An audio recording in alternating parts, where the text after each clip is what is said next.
Hi everybody! Long time no talk. I think the last video I made was before I gave birth, and so today I just wanted to talk to you guys about my postpartum experience and also my breastfeeding experience. So just to get right into it, I started going into labor on March 30th, which was Easter Sunday, and so I actually didn't go to church that day because I was having like the worst stomach aches, and I thought I was constipated, and so I was just home just in pain, and I was just like, oh, I think I just really need to poop. And so I kept trying to go to the bathroom, but nothing would come out, and so I just tried to deal with it that morning and through the afternoon. It wasn't until around later in the afternoon where I started to track these stomach aches, because I realized these were not normal stomach aches. They would come and go, and I remembered that contractions are supposed to feel like that. It's not supposed to be this continuous pain, but a pain where it rises and then it falls, right?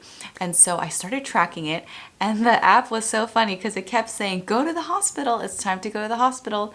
But I was in denial the whole time because I was about a month early, and so I was like, there is no way I am going into labor right now. This is probably just practice contractions. But I just kept timing it because it was aligning too much with the 5-1-1 rule, which is 5 contractions for 1 minute for 1 hour.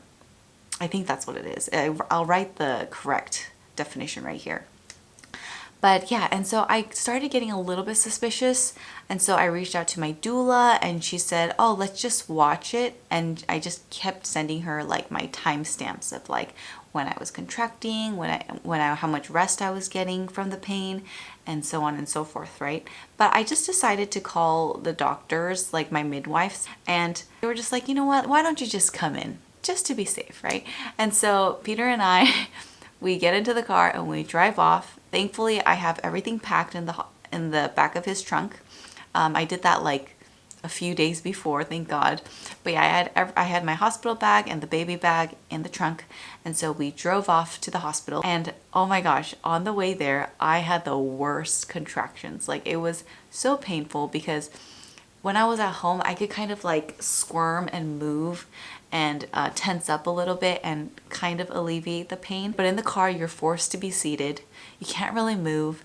And so it was quite painful. And I think we were hitting a little bit of traffic, but not too much. I think it might have taken us like 30-40 minutes to get to the hospital. We arrive, and then they check my cervix and they say I'm 3 centimeters dilated. And then I'm like, oh my goodness, is he coming today? And they're like, yep, he is coming today or tomorrow.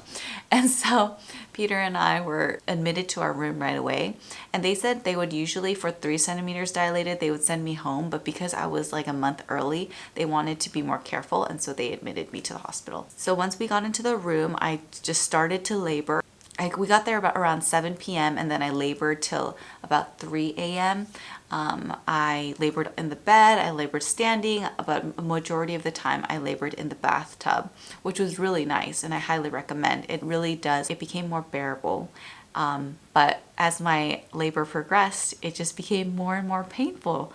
And so the tub didn't help anymore. And they said that I can't give birth in the tub, so I had to step out and go back into the bed and give birth there. It was around 2 or 3 when I received my epidural. I was like, I can't do it. Please give me that epidural. Please give it to me. And so I received the epidural, and it was like, people say it feels like heaven. It really does. It's pretty amazing. It is kind of scary, and so I don't recommend looking at the needle. I actually don't even know what it looks like, but I heard that it's kind of long and big. And so I didn't look, but I just grabbed onto Peter and I waited for a contraction to pass. I had them put the epidural in me while I was in that stage of having no contractions. And so I got it, and it works pretty instantaneously. And honestly, at that point, nothing is going to hurt more than your contractions. And so, yeah, that happened, and I was able to sleep. Peter was able to sleep. My doula was there, and she was able to sleep too. We slept for like maybe a few hours, and the morning came, and I was a little bit hungry, and so my doula gave me like Jello. Someone told me before going into labor that you can't eat anything when you have the epidural, but you could actually eat clear things. So to regain some energy, I had some Jello. And then from that point on, we just kind of waited around. I was continuing to have contractions, but I obviously didn't really feel it. I felt a little bit of like pressure, but no pain, which was amazing. And then many hours passed. They checked my cervix again and I was dilating, you know, more and more. So my labor was progressing, but it wasn't enough to like start pushing. And so I waited, and it wasn't until later in the day where they asked me, hey, do you want to just break your water because it still hasn't broken? And so I decided to break my water, and that's when my labor started to progress. It kind of happened pretty like immediately. I could feel my son like coming down the canal, which is such a weird feeling. Like I felt like intense pressure. But no pain, which is amazing. The epidural is really amazing. Anyways, I pushed for about an hour and a half, and we welcomed our beautiful baby boy, Kason Kim. Thankfully, they were able to pull him out quickly because he did have his umbilical cord around his neck, and so his heart rate was dropping, but they were able to get him out quickly, later cut the cord, and we just had a very beautiful moment together. So that was great. So that's my labor and deliver story. Now going on to postpartum. And then once I gave birth, we enjoyed the moment together, and they just stitched me up. Thankfully, I was still numb from the epidural, so I didn't feel anything. Hours passed and the medication started wearing off, and they like helped me get up to go pee because you have to pee before you get discharged. At this hospital, I had to pee 3 times and show proof. They escorted me to the toilet, and while I was walking, everything down there felt so heavy and just numb and raw. And I felt a bit of like hemorrhoids, and so it was stinging a bit too. It was probably the most painful thing for me, more than my perineum tearing. But anyways, I walked slowly to the bathroom, and it's such a weird feeling. When they asked me to pee, I was just like, I don't know how to pee.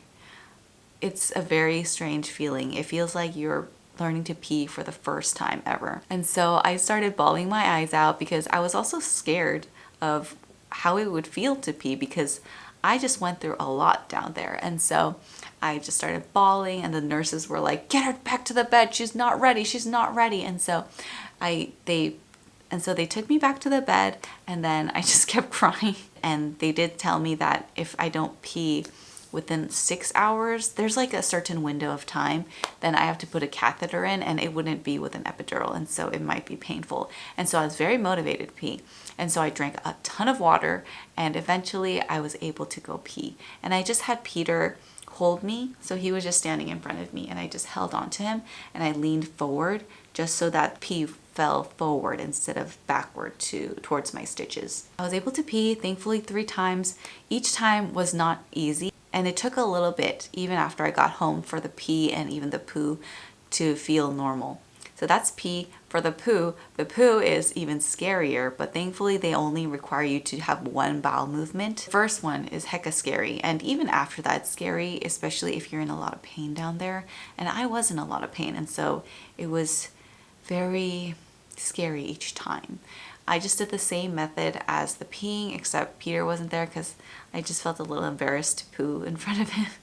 And so I just leaned forward and then pooped. I would recommend drinking a lot of water the moment you realize you're going into labor. They're also going to give you Miralax, so take that as well. But yeah, the first poo is really scary, I must say, but you can do it. I had a friend who didn't really get to drink a lot of water, and so she had to strain, and so her poo was really hard. But mine was just like, this might be TMI, but it was like soft serve ice cream. It just like slid out, and I think that's like the best condition that your poo could be in. So drink a lot of water and take that Miralax. Once I got home, I had to take care of myself down there every time I pooped. Peeing was like okay, but pooping, it was really difficult because I had really bad hemorrhoids. Just the combination of straining and the hemorrhoids and not even being able to poo very well, just all that, it just made everything very, very painful down there.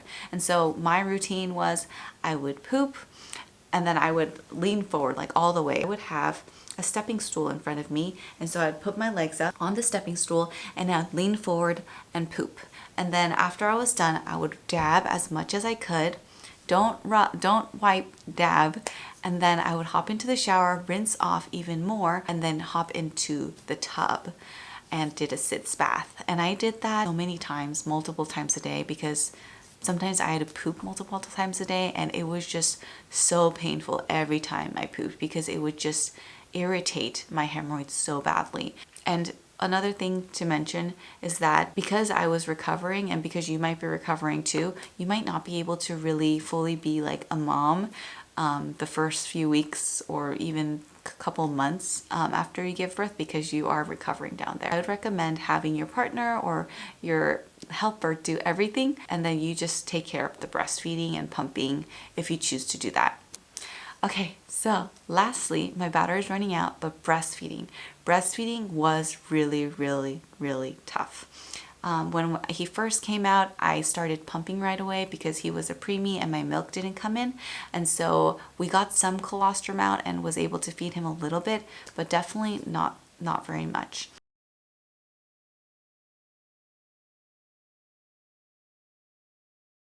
And so we had to supplement with donor milk while we were at the hospital. And we did a little bit when we got home, but it got so expensive that we just switched to formula. And so I breastfed 15 minutes on each side, each feeding, and then we formula fed until he was satisfied. Because in the beginning, you just kind of have to like gauge how much they eat.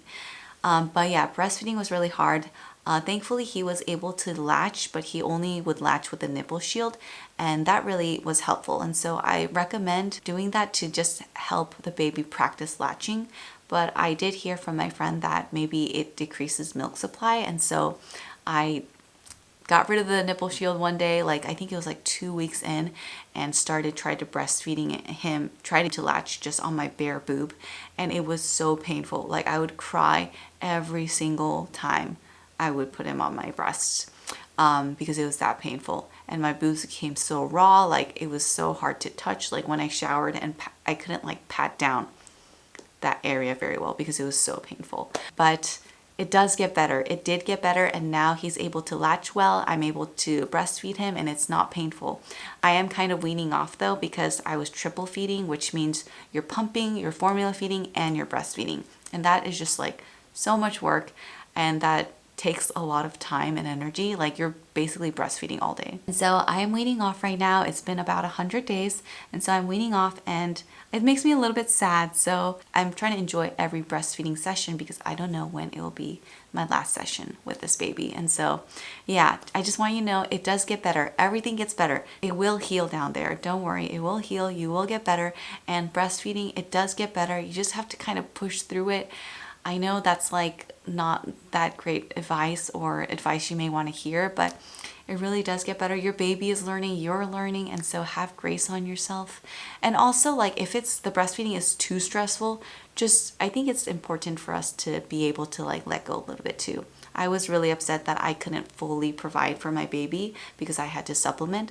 But once I let that go and I just said, you know what, I'm just going to give him as much as I can and just formula feed the rest, it was just so much better. I felt so much more at peace, and I was just thankful that I could give him a little bit of breast milk. That is my labor and delivery, postpartum, and breastfeeding journey. I hope my story helps somebody and encourages you. Birth is beautiful. Postpartum, like ask for help. You just went through a whole lot. Have grace on yourself, and lastly, you will get better. So have hope. You will get better, and you will be able to walk and run and be a great mom to your baby. So yes, thank you so much. If you guys have any questions, specific ones, leave them in the comments and I'll try to answer them for you. Anyways, bye guys. Thank you.